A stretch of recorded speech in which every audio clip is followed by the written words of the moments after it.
वराह अवतार में भगवान श्री विष्णु ने पृथ्वी को किस समुद्र से निकाला था, जबकि समुद्र तो पृथ्वी पर ही है। यह हमेशा के लिए एक रोमांचक क्वेश्चन बना हुआ था। क्या आपने भगवान विष्णु जी के वराह अवतार की कथा सुनी है?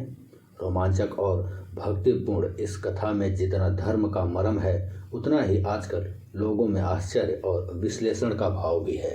सभी सोचते हैं कि यह कथा अच्छी तो है, लेकिन जो समुद्र धरती पर ही है, उसी में पृथ्वी को कैसे छिपाया जा सकता है? जरूरी नहीं है कि आपके मन में परमपिता परमात्मा के लिए शंका हो।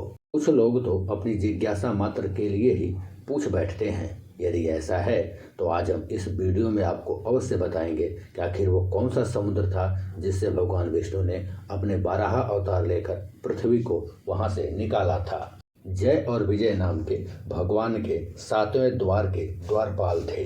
एक दिन जब भगवान ब्रह्मा जी के मानस पुत्र सनकादि मुनि भगवान से मिलने बैकुंठ पहुंचे तो जय और विजय ने उन्हें रोक दिया, जबकि सनकादिक मुनियों को किसी भी समय कहीं भी जाने की अनुमति है।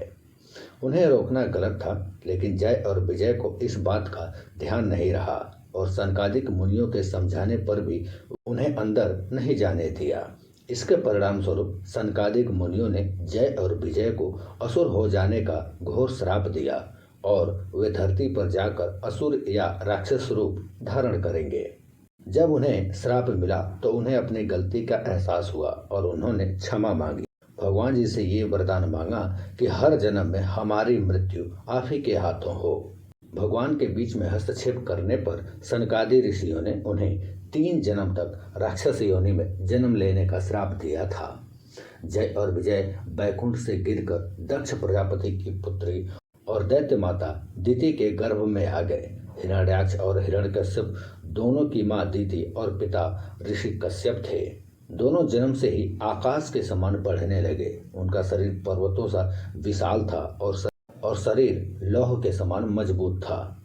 हिरण्याक्ष और हिरण्यकश्यप दोनों बलवान थे। इसी बात के चलते उन्हें और अधिक महत्वाकांक्षा होने लगी, जिस कारण उन्हें संतोष नहीं था।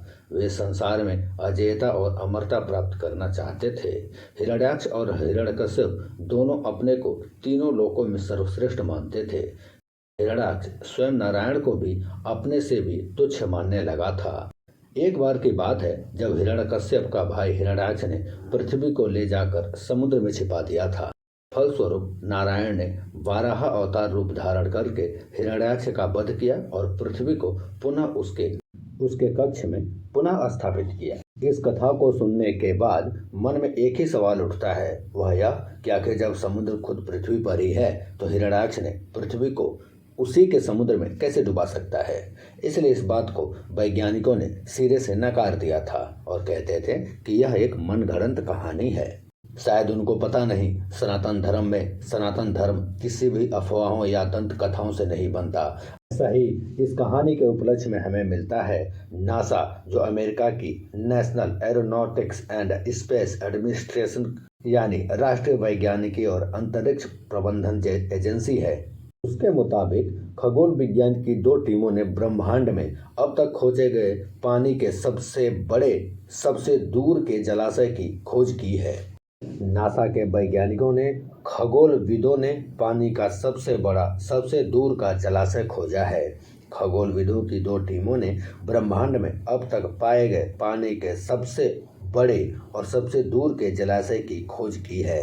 पानी दुनिया के महासागर के सभी पानी के 140 ट्रिलियन गुना के बराबर एक विशाल स्वचालित ब्लैक होल को घेरता है, जिसे क्वासर कहा जाता है, जो पृथ्वी से करीब 12 अरब से अधिक प्रकाश वर्ष दूर है।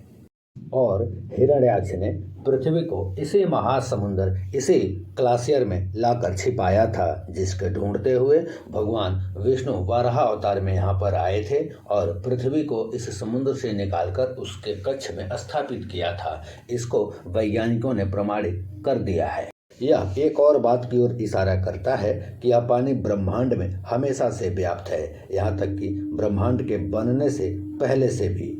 बैकफोर्ड कई खोज करने वाली टीमों के नेतृत्व कर चुके हैं तथा अभी इनमें से एक का नेतृत्व कर रहे हैं।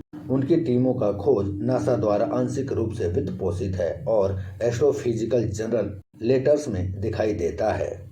उस जलाशय का पानी हमारी पृथ्वी के समुद्र से 140 खरब गुना पानी के बराबर है, जो 12 बिलियन से अधिक प्रकाश वर्ष दूर है। जाहिर सी बात है, उस राक्षस ने पृथ्वी को इसी जलाशय में छिपाया था।